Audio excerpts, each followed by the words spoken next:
sabni kuni takkaatuuban nama isaa dhimmamu hin dhabnedha.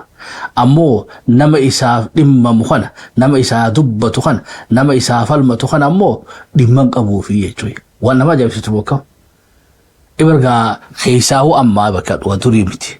Aadaa teenya keessatti Oromoon dur akkana ture.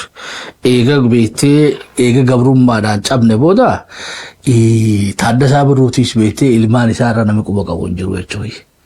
Ilmaatu qabsaa'onni keenya afaan ijoollee isaanii carraa afaan Oromootu barachuudhaan arganne jechuudha. Hagas takka beektee sabni kun laaffate jechuudha. Diiganiiti buloona tiikanii keessaa mataa qabu beektee namu isa quban qabu oduma saba kanaa wayitti baasanii asii jechuu taalu nyaatanii jechuudha. Hadiyyoo namni saba kanaa qabsaa'aa jiru. Hadiyyoodha namni saba kanaa dubbataa jiru. Miidiyaas fudhadha. Akkasiin ammaas bikka biraa fuula qabdanii jechuudha. Waan isanii fayyanne namni haga keessanii waan san cinaa dhaabbatu hin jiru jechuudha. Bara arjuun mallee tadaangaa qabduu miti jechuudha. Islaamoo warra siyaasaadhaa habaru ganee diinatti galu miliyoona meeqatti fi'aa baatanii jechuudha. Hamoorassi galchee qawwee sirraa eekoo taa'u. Haammoo beektee hidhatee gaara kophaa isaa gaara ciniinnate jaarraa abbaa gadarraa jalqabee agabsaa tumas geenye jechuudha. Waaqoo guutuudha. Fuuli rabbi isaanitti haa tolu. Ijoollee elemoodhaa amma kunoo beektee karaa kanaadaa kana baate jechuudha.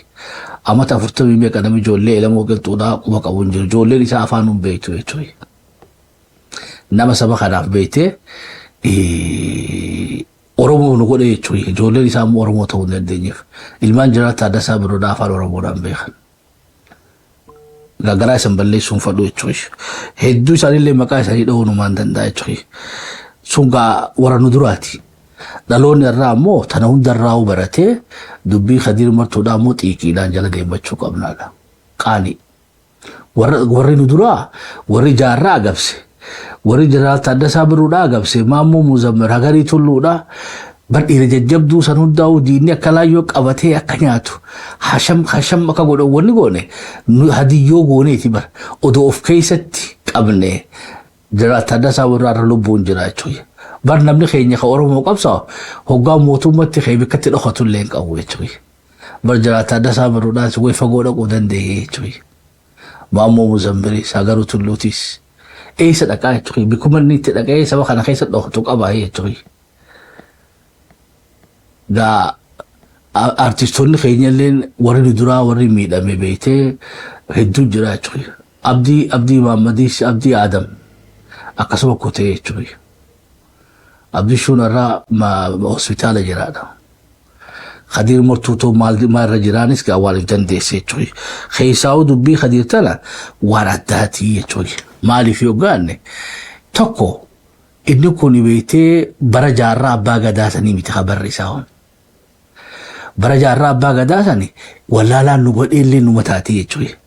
Bara Jeneraal Taaddasaa Birruu sanillee eebar wallaalaan nu godheelleen manguddoon teenya yoo gaafsan kaa uzrii amma waan himatan ni qabanii jechuudha.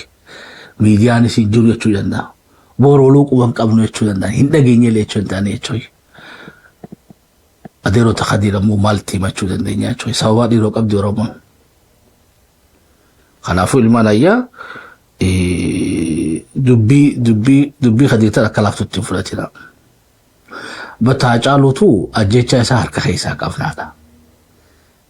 Ibarraa ka ajjeessa qofa qubalaachuu miti ba. Ni ajjeefnaa nutti himammoo kam. Nurra ajjeesuu deemanii jee khabar namni jiraa isaa dhoofachuu qabu nuti jechuudha. Bar Oromoon jarana jiraami bar du'aa fiitu ni dhoysiti jechuudha. Gaafa lola calanqoo calii kan akkasii madfiin roobu hoggaa hoggonoonni dhuman seenaa dhugaatii sanii mujjaa jechuudha. Hoggaa hoggonoonni dhuman beeytee hoggonoota isaanii reefa nama 100 keessaa guurteeti Oromoon goda keessatti awwaaltee qabriitti awwaaltu dhabnaan goda keessatti itti cuftee keessee maal jaan guyyaa dhufaa jaan guyyaa ilmaan isaanii dhufanii goda kana keessaa hoggonoota keenya kana guuranii awwaalchi isaanii tolchanii dhufaadha. ebar sidaan calanqoo calii irra haa agartan lafeen sanduuqa gubbaa jirtu sani hoogganaa Oromoon kalee isa beekee isaa jiraatii miti isaa du'aa isaatu harka diinattiin irraanfannee jechuudha. Goda keessa dhoofate kaayate.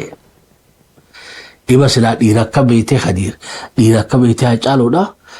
Jiraa isaaniitii miti lafee isaaniitu hanqa beekee nuu barihuu jennee silaa dhoofachuu qabna jechuudha. Odoo lubbuu qabaanne Hacaaluutu qonnee bakka jarritti awwaalisee irraa baafne bakka bira dhoofachuu nurra ture jechuudha. Silaarra shiniga dhiira teenya taachi dhumte sanuu qonnee baafanne gaafa barii awwaalanna jennee bakka kaayachuu nurra ture jechuudha. Laal lola calanqoo calii seenaa akkasitti hambifatte Oromoon. Akaahu abaabooti namichi awwaalisan ilmatti himeeti ilmi isaa ilmatti hime bara kan qabne ammoo arrallee sanduuqni san kabajaan hin awwaalamne sanduuqa beektee kun amma adariin irratti uudaantu keessa ta'anii jechuudha. Haa taatu ammoo barnoonni isaan nu dhiisanii deeman maali?